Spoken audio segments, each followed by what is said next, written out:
Omar is calling from California. Pronouns are he, him.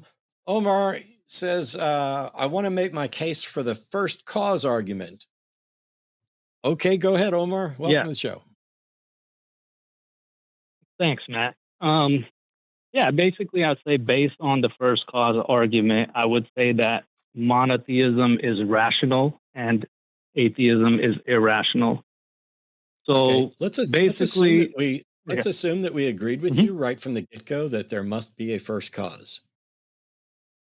sure. What's the demonstration that that first cause is a god at all, let alone a monotheistic god? Well, so let's take a look at the, you could say, the universe around us. Basically, space time begins, right? And my thing is like, okay, what caused that to happen? So within space time, cause and effect is a fact, correct?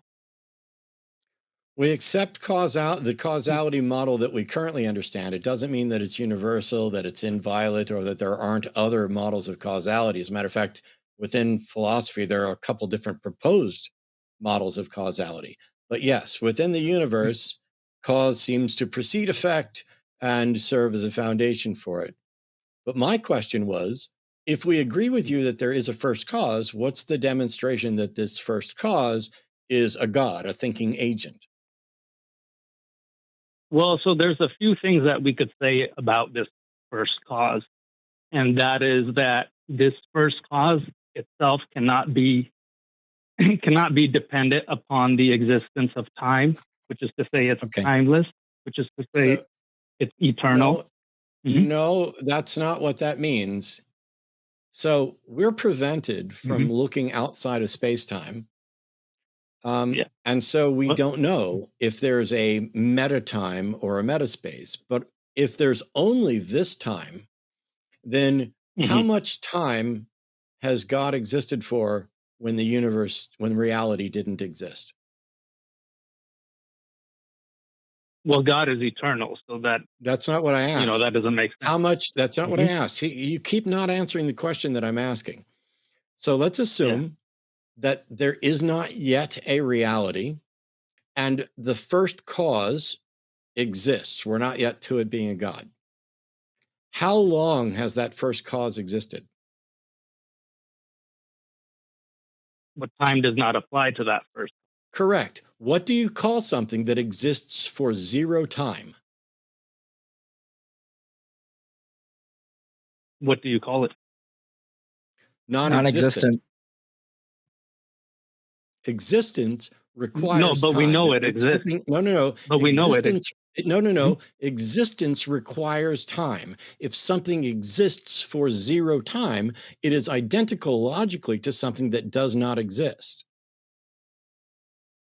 Well, we could say it exists in a timeless state. No, we can't.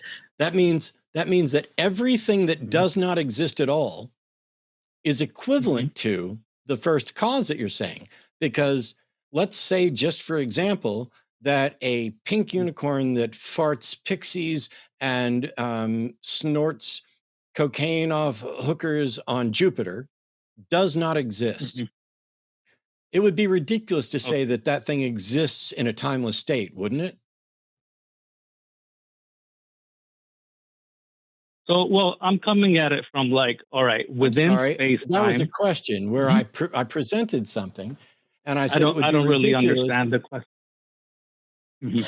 Okay. The question Would it be is it's the same proposition, right, Omar? The same proposition. If you say that God exists outside of time in a timeless space, the same proposition is anything then that does not exist exists in that space too. You can make the exact same proposition. So the question is, does a pink unicorn that farts pixies and does lines of cocaine off of hookers on Jupiter that does not exist but exists in a timeless space, does it exist the same as your God? Yes or no?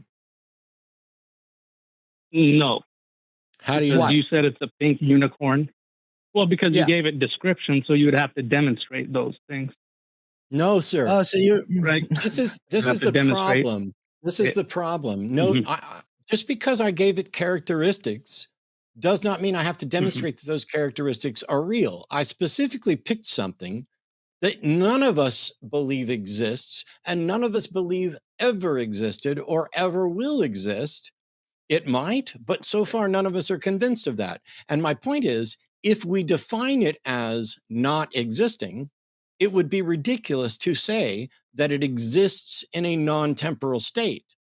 But that's exactly what you're doing for God or the first cause. Yeah, well, the first cause, yeah. Well, because space-time did begin, so something caused That's irrelevant, Omar. So here, Mhm. let's say in circle A is all of space-time. And then everything Okay. outside of circle A are things that are not existent in space-time or not merely existent in space-time. And you want to say that Sure. outside of this circle of space-time, there exists a first cause. And it exists in a Yeah, there exists something which brought space-time into existence.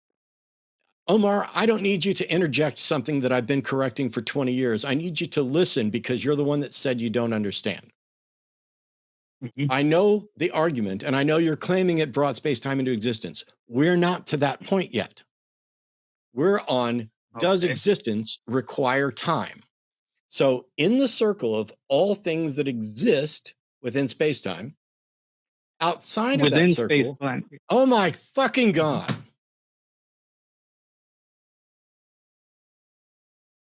Go ahead. fuck you. Great. Within that circle is space-time.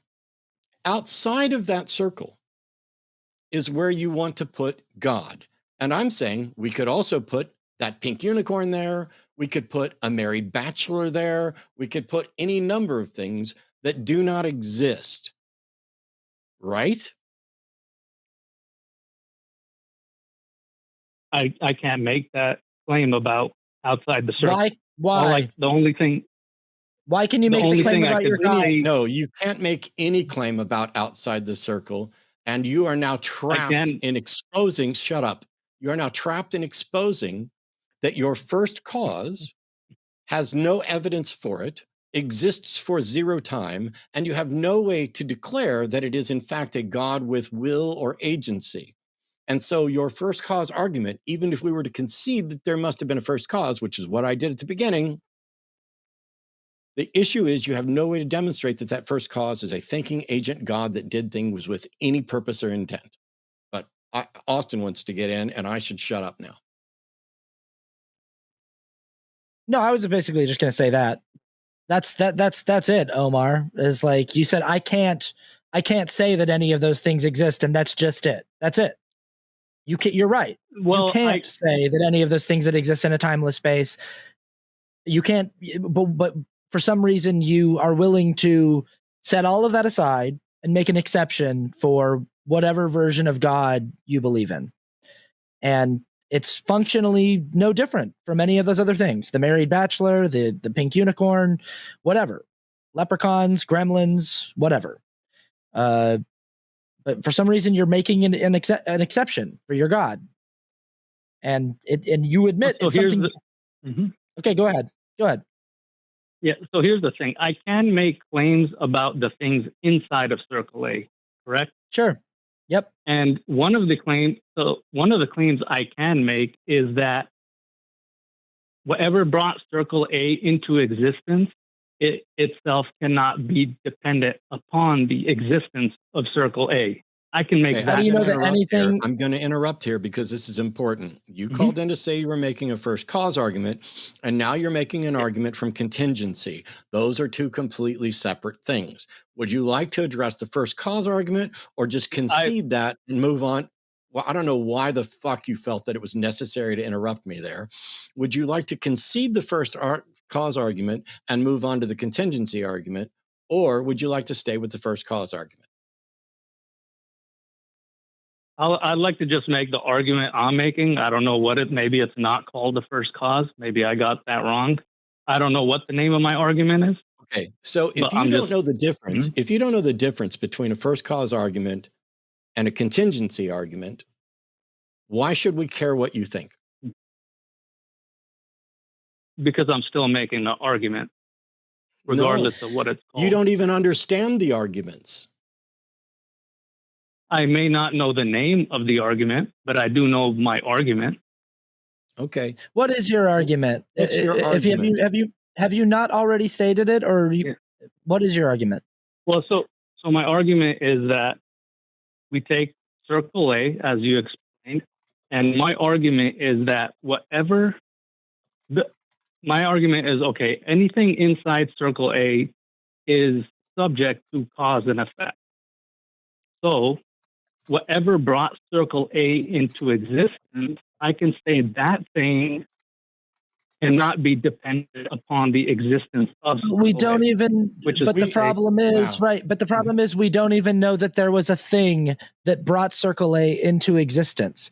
The Big Bang is tracking back the origin point. So everything is in space is expanding. And all we're doing is mathematically calculating the rate at which it's expanding and reverse engineering that and going backwards too. There must be a point at which it begins to expand. But there's nothing in that says that something or someone had to have created the first expansion. For all we know, it's just going like this always. And it's just a never-ending cycle of doing this. It's expanding and contracting constantly. And there are there could be infinite numbers of universes that are doing this over and over again. There's nothing that says that the creation of Circle A had to have been done by a thinking agent. Or that there's any creation of Circle A at all. Or that there's any creation of Circle A at all. Well, we know Circle A exists, correct? Yes. Yes, we know that. Correct. Well, okay. we are convinced that Circle A exists for good reasons by our experience of it. Yeah. Yeah, sure. And well, one thing I want to mention is you said that maybe there was an infinite number of expansions and contractions, but I would say that's not possible. Okay. Why? We don't care if you think it's not possible. What you said was that I'll explain to you why. No, not according to me. Okay. You said anything inside Circle A is subject to causality. I agree that as far as we can tell, just stop fucking talking. I don't need you to say right, because then it feels like you're interrupting. Just wait till I'm done and I'll say I'm done. Is that clear? Clear. Okay. So you said anything inside Circle A is subject to causality. And as a general rule, I would agree. There may be exceptions to that. We don't know, because we don't know everything that's within Circle A and we don't know everything about Circle A. Then you said that you can say that whatever brought Circle A into existence can't be contingent on Circle A. And I would agree with you that whatever brought Circle A into existence is not contingent on the facts of Circle A necessarily. However, you haven't demonstrated that anything brought Circle A into existence. And even when you do demonstrate that something brought Circle A into existence, you have no way of telling us what that is, because we have no way to investigate prior to the Planck time. I'm done. Okay. Well, if we agree that Circle A does exist, well, we do. So then we do know that something brought Circle A into existence. No. Correct? No, we do not. No, we do not. No. We agree that it exists. Okay. We do not know, based on its existence, that something brought it into existence. We don't know that. We don't know that it hasn't just always been expanding and contracting. We don't know that. See, we can only investigate up to within the tiniest fraction of a second from when the expansion began. Prior to that, we can't say what it was. The entirety of space-time may have existed forever in a state that is not testable until the expansion occurs. Now, what you can say is that there may have been some external cause of the expansion, or there may not have been, but you need to demonstrate which one of those is correct. Okay, well, I can say that I know that there has not been an infinite number of expansions or contractions. You can say that, but you can say anything. You cannot demonstrate that there. I can. That in fact, no, you can't. Go get your fucking Nobel Prize if you can demonstrate that prior to the Planck time. Talk one more time before I say I'm done, motherfucker. Okay. You cannot demonstrate that you have any way to talk about what occurred prior to the Planck time to show the expansion. It is an inference, both from causality applying within the circle, trying to apply it outside of the circle, to claim that every argument of that type breaks down because causality may not apply prior to the Planck time in the way that we understand causality now. We have only one universe to look at. We have no way to explore it.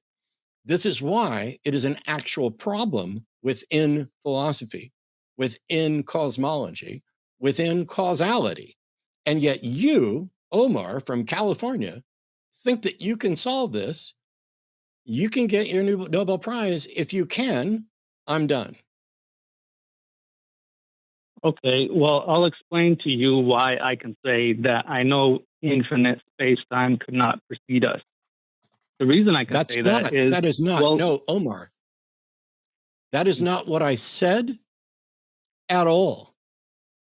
I did not say that infinite space-time could precede us. I said that space-time begins at the expansion, and we cannot comment prior to the expansion. So there's no point in you giving an argument for why infinite space-time couldn't exist before us when that is not our position.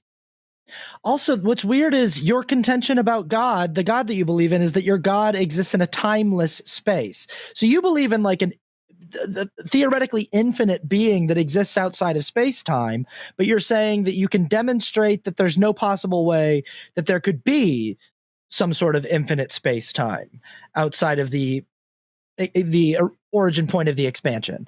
And I guess I am at least the slightest bit curious in hearing you actually try to say how you know what existed before the expansion. okay, so let me take one thing that you mentioned earlier. You said maybe an infinite number of expansions and contractions. Oh my fucking God. The reason I can say that cannot be the case, well, hear me out on this and see if maybe it kind of applies to other things we spoke about. Because you're a fucking time waster. I'm going to let you finish because Austin wants to hear this, but we're still waiting for you to answer honestly the questions and the objections that we have. You are now objecting to something that we are not advocating for at all. But go ahead. Waste some more of our audience's time. So I'm not the one that brought up previous. Get to your point, or I will drop you like a fucking bad habit, because you may not have been the one that brought that up. But you're the one that continues to refuse the fucking answer, the questions and problems we've been pointing out. Would you get to it? All right. So I'll give you an analogy of, let's say I say that when the sun circles the earth infinity times, then the earth will explode. Okay, stop when talking. Will the earth explode? Stop talking. Mm-hmm. I don't need an analogy because analogies are always flawed. And also, you've started with an incredibly flawed understanding right from the very beginning, because there is not, and infinity is not a quantity. So there cannot be shut up. Don't say exactly when I'm fucking correcting your misinformation. All right, is that clear? It's kind of hard when you can interrupt me and then... yes, because it's my fucking show and you're being obstinate and rude interrupting me. I'm interrupting you for okay. Out of the fact that we're having a conversation. No, I'm correcting your misinformation. Infinity is not a quantity. And when you use it as a quantity, you are committing an error, which is what you were doing in the argument that you were making.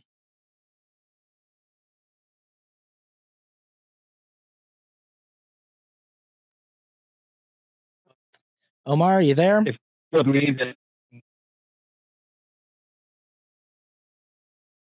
you might be in a... So then an infinite space-time could not have always existed. You did say that in this conversation. So that no, sir, I did not say that space-time always existed. No, he said space-time could not have always existed, is what we said. But I Okay, so that. but no, Sorry, but go ahead. but Omar, what was said is that when we begin to be able to test space-time and observe things is at the point of expansion. What we've been saying is there's no way to demonstrate what happened before that point. Your contention at the beginning of this call was because something had to have created everything inside of Circle A and everything inside of existence. That thing must exist outside of a causal reality in a timeless space. And all we're saying is there's just no way for you to demonstrate anything that exists outside of existence, and there's no way to demonstrate that it was created, that it necessitated a creator, that it necessitated a design, that it has an origin point at all. And you've said that you can demonstrate that you know that there cannot be some kind of infinite expansion and contraction outside of this. It's impossible for you to demonstrate that. And the reason why Matt said earlier, go get your Nobel Prize if you think you can demonstrate that, is because you can't. But do you, I mean, so far, I would like to, do you believe that you can demonstrate that you know what happened before the point of expansion in our physical universe? Okay, so as far as you saying that I cannot make any claim about it, what happened before that, I agree with that 99.9%. However, I do think a couple things I can say about it are that it itself cannot be dependent upon the existence of Circle A, Jesus which is to say, Christ. it I already fucking acknowledged that. Okay. So what I can say about it is that it is eternal and infinite. You cannot say that it is eternal, and you cannot say that it even is. All you can say is, if it is, then it is not contingent on space-time, which is by definition. We're asking you, how do you demonstrate that it is at all? By the fact that A did come into existence. No, A sir. does exist. A did not necessarily come into existence. A is space-time. That is the result of an expansion, and we have no way to investigate whether or not everything about space-time was a simultaneous causality under a causal model that space-time is not contingent upon, or some other model, because we don't have the ability to go investigate it. It is a mystery. And you're claiming that you've solved the mystery, just like tons of other theists stupidly think they've solved this mystery by saying, hey, it must be something. No, you can't even show the event of creation occurred. The only thing you can do is infer the event of expansion.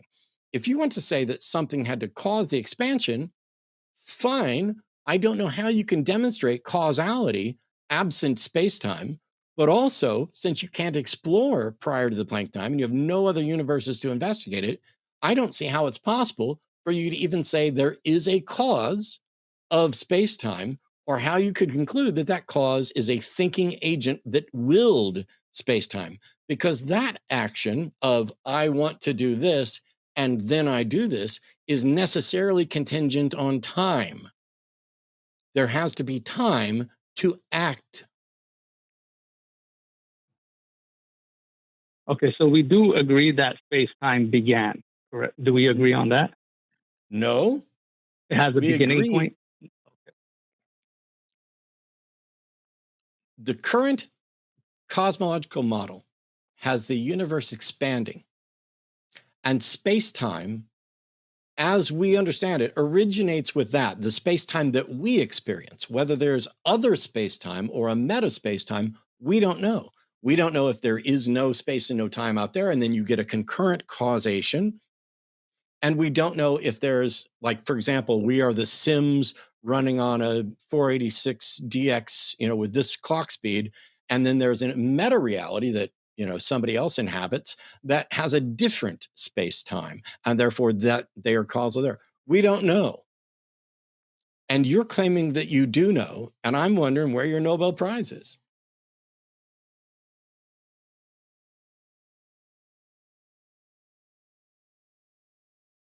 All right. Yeah, I think, yeah, I don't think you, I think that about does it, Omar. Omar left. I did not All drop right. Omar. Omar left.